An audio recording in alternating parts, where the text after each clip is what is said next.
a quick Devar Torah. In this week's Parsha, Moshe, he grows up in the house of Pharaoh.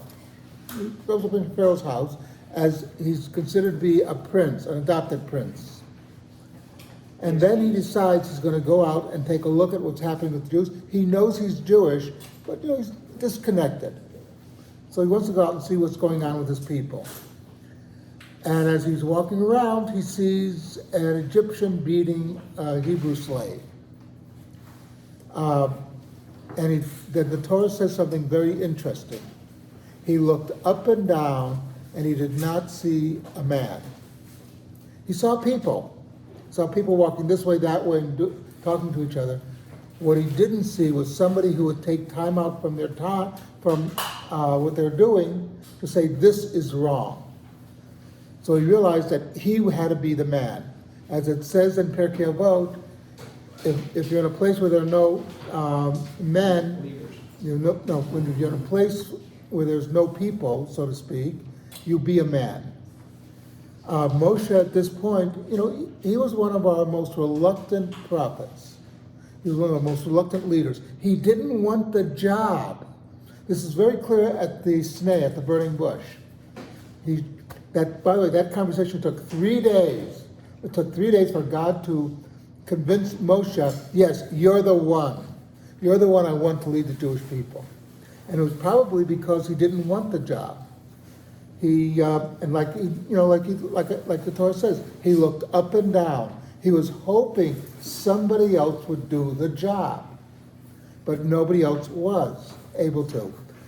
Edmund Burke is accredited with saying that all we need for evil to triumph is for good people to do nothing.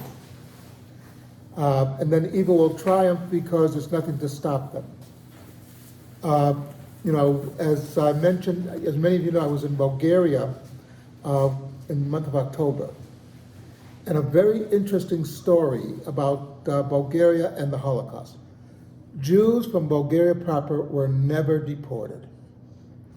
And Bulgaria was an ally of the Nazis, but they refused to deport their Jews. At one point, the fascists decided to have a secret deportation of Jews. It started doing secretly. So they began to round up Jews.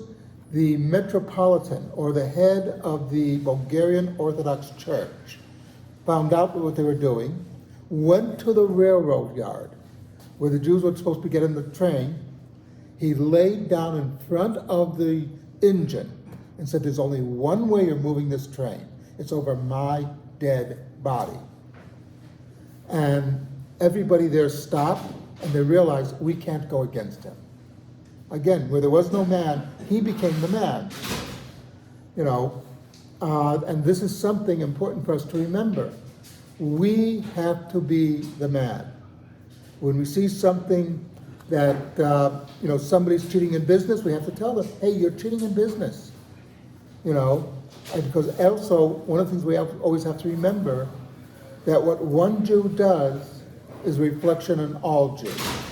As the phrase goes, an observant Jew is an observed Jew. So that's the reason Moshe took the time out to look for another man. He didn't see it. He stepped up. Something to think about.